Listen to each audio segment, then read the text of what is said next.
สวัสดีจ้าพี่น้องสวัสดีตอนเช้าจ้ามื้อนี้เฮาก็ออกบ้านน้อยจ้าบ่าวตอมเพิ่นสิมาเลื่อยไม้เพิ่นให้เดินเพิ่นนี่มาเบิ่งโซนมันเขาเจ้ากำลังเลื่อยออกจ้ากำลังงามแตกใบมื้อนี้ออกบ้านน้อยจ้ามาเลื่อยไม้ซอยบ่าวตอมในเดินทิศกันนี่แหละกันไปสวนมันบ้านน้อยดินบ่าวตอมเพิ่นก็ซื้อเอาในเจ้าเดียวกับเพิ่นซื้อในบ้านน้อยนี่แหละเพิ่นสิเลื่อยไม้ไว้ในบ่อนเพิ่นบักในเดินนี่จ้าจักเพิ่นสิเฮ็ดหยังเฮ็ดตู้บ่ได้เฮ็ดหยังเลยไม้แล้วจังสิไปว่านข้าวซอยพี่เคยอีกอยู่บ้านจ้ะมาทันแล้วเลยไม้ซอยบ่าวตอมก่อนจังสิไปจ้ะนี่พี่น้องเขาสิมาเลยไม้จ้ะมื้อนี้เลยแล้วจังสิไปว่านข้าวจ้ะบ่าวตอมเพิ่นสิเลยไม้เพิ่นนี่แหละในบ้านน้อยทิศเฮือนนี่แหละทิศเถียงนาในบ้านน้อยสวนมันนี่เพิ่นสิเลยไว้เฮ็ดตู้อยู่เย็นจ้ะไม่เลยไม่ดูจักสิได้จักโตเพิ่นว่าสิเลยไม้ไปเฮ็ดตูบจ้ามันสิเป็นตูบหรือเป็นเถียงนา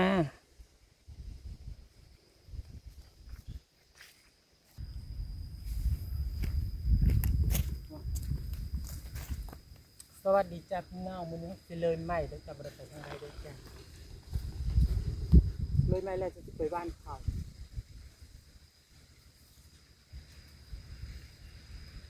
เชื่อแล้วเจ้ากลาง แล้วผ่าน นี่มาหลีนี่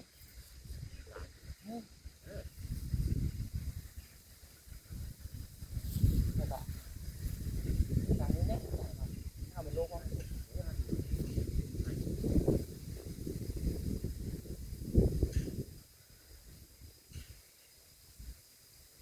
นี่เหรอ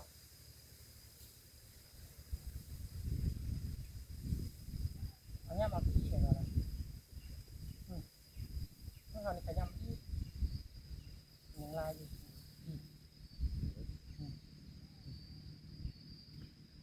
เป็นจุดตัวโค้งๆนะตัวนั้นโอเคมันก็แม่ตีนมือดีมันก็น่านี่เอาอยู่นะ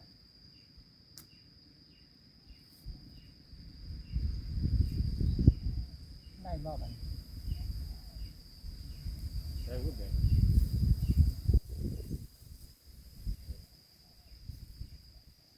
ได้ยูของเราของตัวนี้จะได้ยูเอาขึ้นไปเอามานะเอาเนาะ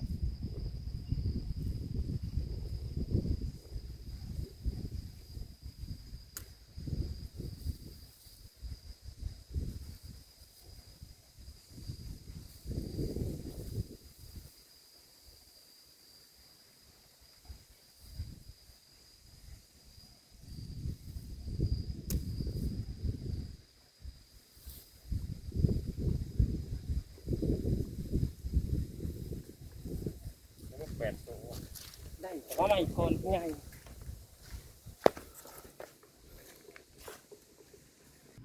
มาพี่น้องเลยใหม่ก่อนจ้าเข้าไปทางโน้นเข้าไปทางโน้น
ากลาง คือเขากันบนโทรศัพท์นี่ไปเบิ่งก่อนจับมือสิก่อน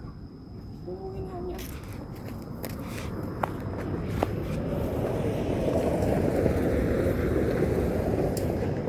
คนพูดจะเห็นของคุณนะ เห็นมันชุดไหม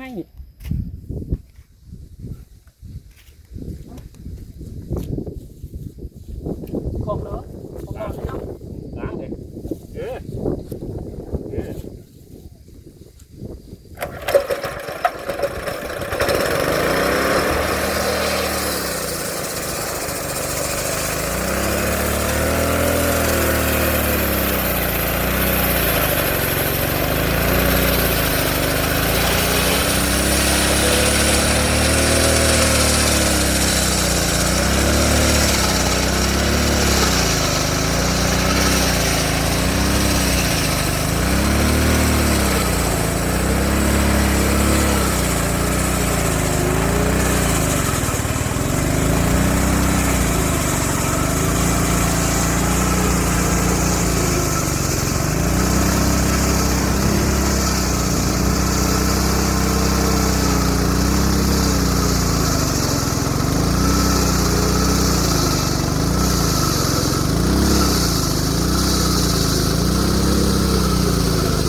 ไปเลยบอก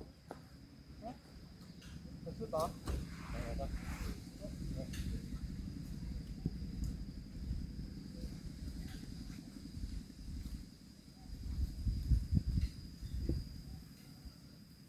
เด็กติดหัวดิมันเด็กหัวจ้ะปวดหัวเนี่ยคนบางอย่าง ไม่ใช่หน่วยไม่ใช่ บางที มันต้องออกเลยตัวนี้ก็ได้ก้อนหนึ่งด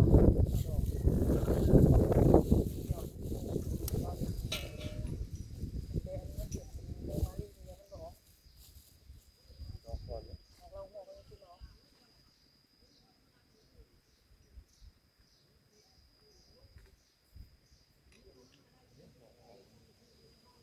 มันออกไปแล้วมันบอกจำมันก่อนมันจะยึดตัวกัน นะตัดโต๊ะเอาก็ได้ตัวเนี่ย เขาคือเห็ดเป็นนะ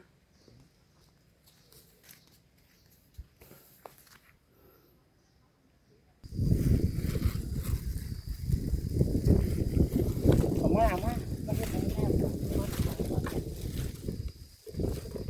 ตัวไหนนี่ เออเลย เอาเต็งพอกไปบ่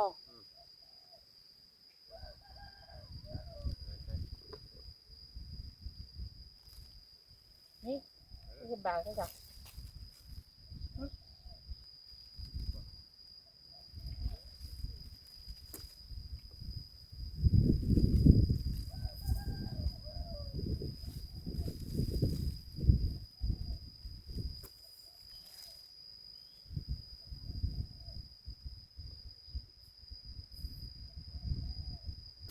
เขาบอก โอ้ยยัง ไม่ใช่โต๊ะเขาถูกต้นดอกแห้งส่วนมือดิตัดเนาะ มันบอก ยังตัวนี้นี่แหละเอาลูกคิดบอกมัน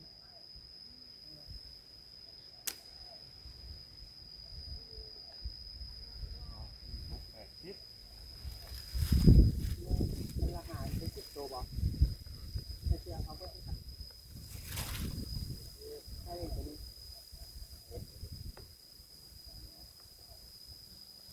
ชี้เลี้ยงแบบเอาแล้วเนาะหาเนื้อตุ๋นมา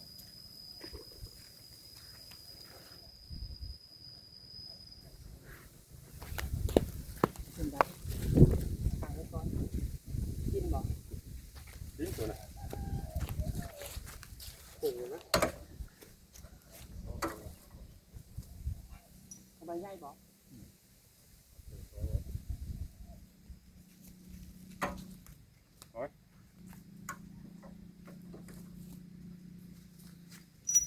ไอ้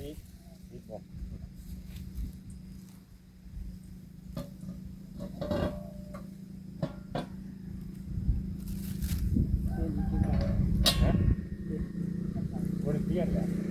เลี่ยนเลย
ยุ่งไม่แห้งแล้วนะ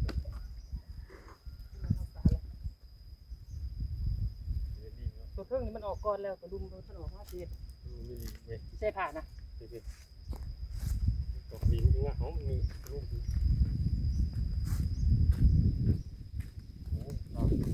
ฮะ บ้านนี้ยังบ่เด้ง มันมีแต่มาเลยไม่ซอยเบาตอพี่น้องเข้าไปจะไปบ้านเขาเลยจ้า